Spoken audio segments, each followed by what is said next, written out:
नमस्कार दोस्तों, मैं आपके लिए रामायण का अगला पार्ट लेके आ गया हूँ। अलग अस्त्रों का दान। मार्ग में एक सूरमय सरोवर दृष्टिगत हुआ। सरोवर के निकट पर रुककर विश्वामित्र ने कहा, हे राम, ताड़का का वध करके तुमने बहुत बड़ा मानव कल्याण का कार्य किया। मैं तुम्हारे इस कार्य और पराक्रम एवं चतुराई से अधिक प्रसन्न हुआ हूँ। मैं आज तुम्हें कुछ ऐसे दुर्लभ अस्त्र प्रदान करता हूँ जिनकी सहायता से तुम दुर्दर्दनीय देवताओं, राक्षसों, यक्षों, नादागियों को भी परास्त कर सकोगे। ये दंड चक्कर, कर्म धर्म चक्कर, काल चक्कर और इंद्र चक्कर नामक अस्त्र हैं। तुम इन्हें धारण करो। इनके धारण करने के पश्चात तुम किसी भी शत्रु को परास्त करने का सामर्थ्य प्राप्त कर लोगे। इनके अतिरिक्त मैं तुम्हें विद्युत में निर्मित वज्रास्त्र, शिव जी का शूल, ब्रह्मशीर, एक शीश और समस्त अस्त्रों से अधिक शक्तिशाली ब्रह्मास्त्र देता हूँ। इन्हें पाकर तुम तीनों लोकों में सर्वाधिक अत्यधिक संपन्न हो जाओगे।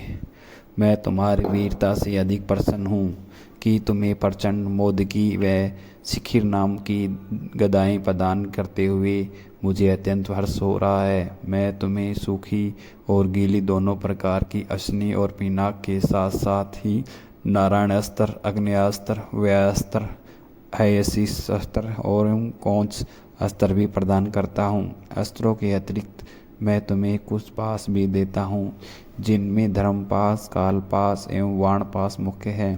इनके पासों के द्वारा तुम अत्यंत फुर्तीले शत्रु को भी बांध कर निष्क्रिय बनाने में समर्थ हो जाओगे। राम, कुछ अस्त्र ऐसे हैं जिनका प्रयोग असुर लोग करते हैं। नीति कहती है कि असुरों को उनके ही शास्त्रों से मारना चाहिए। इसलिए मैं तुम्हें असुरों के द्वारा प्रयोग किए जाने वाले कंकाल, मूसल, घोर, कृपाल और किणकी नामक अस्त्र भी देता हूँ। कुछ अस्त्र का प्रयोग विद्याधर करते हैं। उनमें से अस्त्र है खड्ग, मोहन, प्रश्वासन, प्रशमन, सौम्य, विषण, संतापन, विलापन, मदान्त्र, गद्वान्त्र, मानवास्त्र, पेचास्त्र, तामस और अद्वितीय सोमनास्त्र।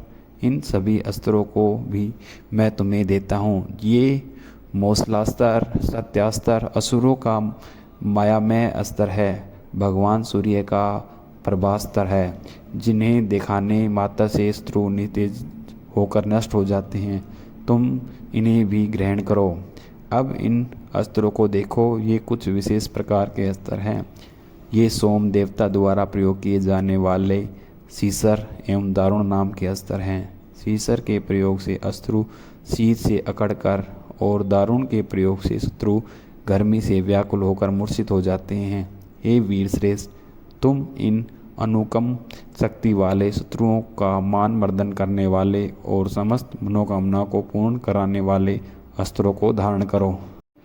इतना कहकर महामुनि ने संपूर्ण अस्त्रों को, जो देवताओं को भी दुर्लभ है, बड़े स्नेह के साथ राम को प्रदान कर दिए। उन अस्त्रों को पाकर राम अत्यंत प्रसन्न हुए और उन्होंने श्रद्धा के साथ गुरु को चरणों में प्रणाम किया और कहा, गुरुदेव, आपकी इस कृपा से मैं कृतार्थ हो गया हूँ। अब देवता, दैत्य, राक्षस, यक्ष आदि कोई भी मुझे परास्त नहीं कर सकता। मनुष्य की तो खैर बात ही क्या है, किंतु मुनिवर इसी प्रकार के अस्त्र गंधर्वों, देवताओं, राक्षसों आदि के पास भी होंगे और उनका प्रयोग वे मुझ पर भी कर सकते हैं। कृपया करके उनसे बचने के उपाय भी मुझे बताइए। इसके अतिरिक्त ऐसा भी उपाय बताइए जिससे इन अस्त्रों को छोड़ने के पश्चात अपना कार्य करके ये अस्त्र पुनः मेरे पास वापस आ जावे। राम के इस प्रकार के कहने पर विश्वामित्र बोले, राघव, शत्रुओं के अस्त्रों को मार्ग में ही काट कर नष्ट करने वाले इन सत्यवान, सत्यकृति, प्रतिहार, प्रणमुख, अवान्मुख, लक्ष्य, उपलक्ष्य आदि इन अस्त्रों को भी तुम ग्रहण करो। इन अस्त्रों को देने के बाद गुरु विश्वामित्र ने राम को वे विधियाँ भी बताई जिनके द्वारा प्रयोग किए हुए अस्त्र वापस आ जाते हैं। चलते चलते वे वन के अंधकार से निकलकर ऐसे स्थान पर पहुंच गए जो भगवान भास्कर के दिव्य प्रकाश से आलोकित हो रहा था और सामने नाना प्रकार के सुंदर वृक्ष मनोरम उपत्यका एवं मनोमुग्धकारी दृश्य दिखाई दे रहे थे।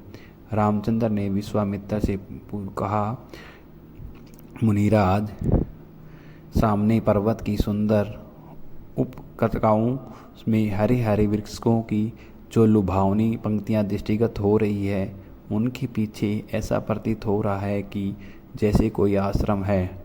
क्या वास्तव में ऐसा है या यह मेरी कल्पना मात्र है? वहाँ सुंदर सुंदर मधुभाषी पक्षियों के झुंड भी दिखाई दे रहे हैं, जिससे प्रतीत होता है कि ये मेरी कल्पना निराधार नहीं